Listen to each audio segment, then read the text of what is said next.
Democrats' playbook is to look for people that feel like they've been victimized and get them to vote for the Democrats. I don't think that Tim Walz or JD Vance honestly has much effect on who people will vote for. I still believe that people vote top ticket first. So it's Donald Trump versus Kamala Harris, and I think the reason that Kamala Harris is falling apart is because Donald Trump and his campaign continue to go on every single platform that they possibly can. He's done a bunch of different town halls and stuff. He's going to be doing a town hall just for women with Fox News, and he's going out there and talking to people, whereas Kamala Harris continues to perform badly in all of the places that she goes. Whenever she's talking, she is not making headway, and she still continues to cater to the same groups. And when she tries to reach out to other groups, it looks awkward and out of place, which we'll talk about the video today, but she's not doing a good and it's her campaign as well. And her media blitz isn't terrible. Doing anything better, which is interesting because I think part of the media blitz strategy was to just put her out there, and so everyone would get kind of muddled with the nonsense that she was saying. There wouldn't be one interview and then several days for the media to pick it apart. They kind of got it all out of the way, and now we can't say that she's never done any interviews because she did them all at once. I disagree in one sense. I think that there is a fear fatigue in America, and I think the hurricanes are really making that contrast acute. This is the fourth anti-Trump campaign the DNC has put on, and he's a known quantity. You can't really make him scary at this point. They tried to with JD Vance. They were like, look, he hates women and cats and whatever else. But really, they aren't able to really sell that either. And so in some sense, having this hurricane where people are actually fearful. I just looked at a story today where 11 members of a family in North Carolina were just found dead in their home in the wreckage. I mean, the contrast between the manufactured, you must be fearful of this, Trump being reinstated as president because I guess last time was so bad. Like, this fake fear doesn't translate to the real fear Americans are feeling, especially in the last couple of weeks. And so they are starting to turn away from this, you must comply, they're going to take everything from you, because they're looking at things that have actually destroyed But I think lives. Obama has it all wrong, because I actually reckon they've spent the last 4 years convincing Democrats that real women are actually men. So maybe Democrats, maybe the black community actually thinks Trump is the woman and they're getting behind the woman. Maybe. Let me play this clip. This is Charlie Kirk posted this. Communities is that we have not yet seen the same kinds of energy and turnout in all quarters of our neighborhoods and communities as we saw when I was running. Whoa. Owings spoke up his own ass, but it's true. No, I mean, I also want to say that seems to be more pronounced with the brothers. So if you don't mind, just for a second, I'm going to speak to y'all directly and say that when you have a choice that is this clear,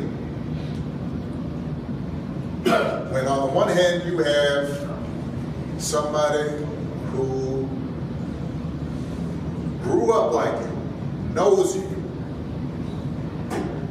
went to college with you,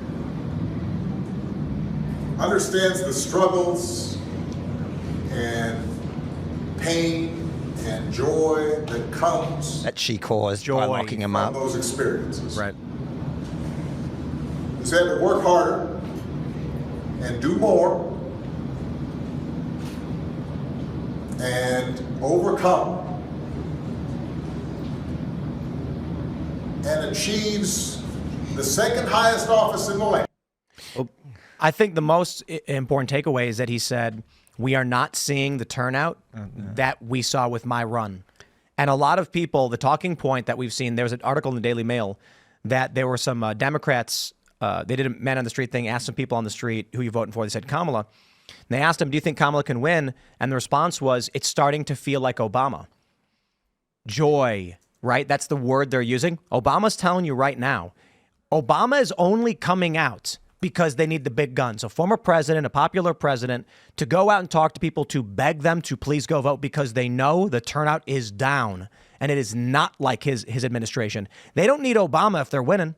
They need him when they're not winning. Obama's charisma is non-transferable. Like, people love Barack Obama. He's very good at speaking, but it doesn't transfer to other candidates. You know, I don't think it definitely didn't transfer to Hillary Clinton. It didn't transfer to Joe Biden. The only reason that Joe Biden won is because it was a novel situation with COVID and all of the shadow campaign things going on. It's not that. It's just that Barack Obama's popularity isn't going to transfer. And one more thing, he's talking about, like, you know, he's talking to black men, trying to get black men to vote for Kamala Harris. What is it that Kamala Harris offers any men? The Democrats have gone all in on hating men. And they know that they have a problem with men. They've been doing it for at least 15 years. And men are, especially young men, are finally like, I'm tired.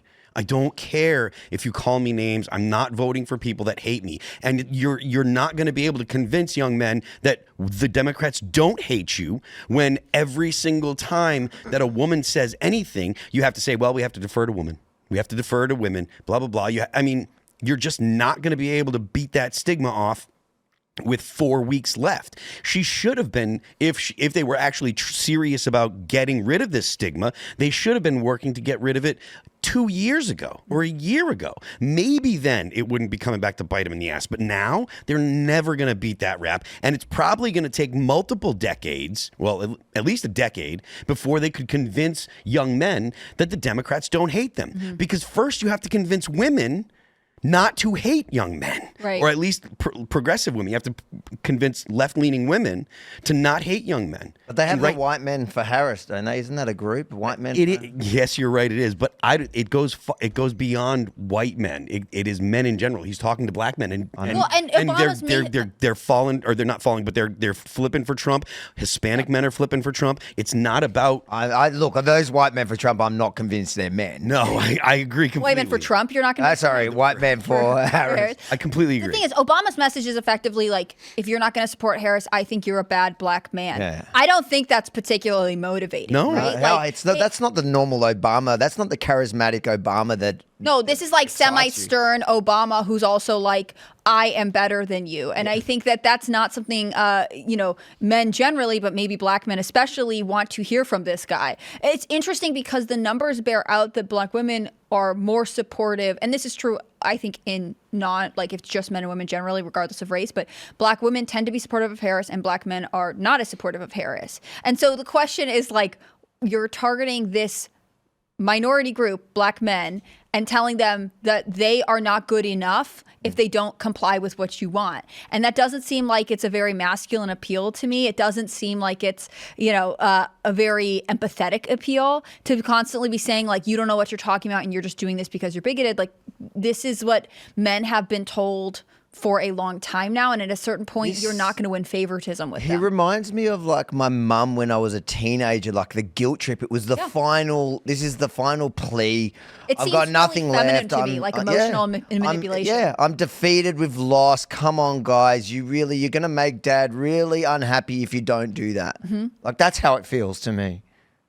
I agree. Sluggish. It's not like for what Kamala Harris should have done, and what inspires people to seize a leader and want a leader is for this hurricane in Florida. She should have been out there. Joe Biden really should have been out there too, empathizing with the people of Florida. Maybe you're going to lose the state. That's the point. You do what you can for people that can't do anything for you. That's the sign of greatness. And they were nowhere to be seen. That's it right there. These are swing states leaning Trump, and they probably thought, we are in a tight race with a month to go. And if we go do disaster relief right now, we're earning favor with people we know we're going to lose the state anyway. So that's why they reprioritize or they deprioritize. Now, eventually they did go there, but it wasn't priority number one. And I think, Ian, you make a good point. Because it was Obama in 2007. He would have been talking about them and talking about helping the people of Florida. That was all he would have been talking about for like a week. Because he truly cares about, like, at least at that point of his life. And I think he's an empathetic dude with like, I think he's is altruistic, but was co-opted by the deep state as in his presidency, big time. But he truly cared about people, which is why they supported him. So I good at pretending to care. I think he's a great, like his first speech, I think it was in Egypt. I remember watching that and going, this guy, like he spoke so well, made you think he cared, but then when you broke down what he said, he was never actually saying anything. I don't think it's fair to say that Barack Obama is altruistic. I don't call Trump altruistic. I think Trump cares about people. I think Barack Obama cares about people, but I'm not going to sit here and pretend that these are either are some glorious saint or whatever come to save us. I think Trump is better than Barack Obama. I think Trump cares more than Obama. Obama went in office and he said, when he got into office, my favorite president from the past was Abraham Lincoln. And when he left office, he said, my favorite president from the past is Teddy Roosevelt. So he lost that altruism during his presidency. He was ready to take a bullet for the revolution. And then he, at some point, big business got a hold of him and he's like, I'd rather live. I'd rather see my kids grow up. Thanks for checking out this clip from Timcast IRL. Make sure to watch the show live Monday through Friday at 8 p.m. Subscribe to this channel, and we will see you all there.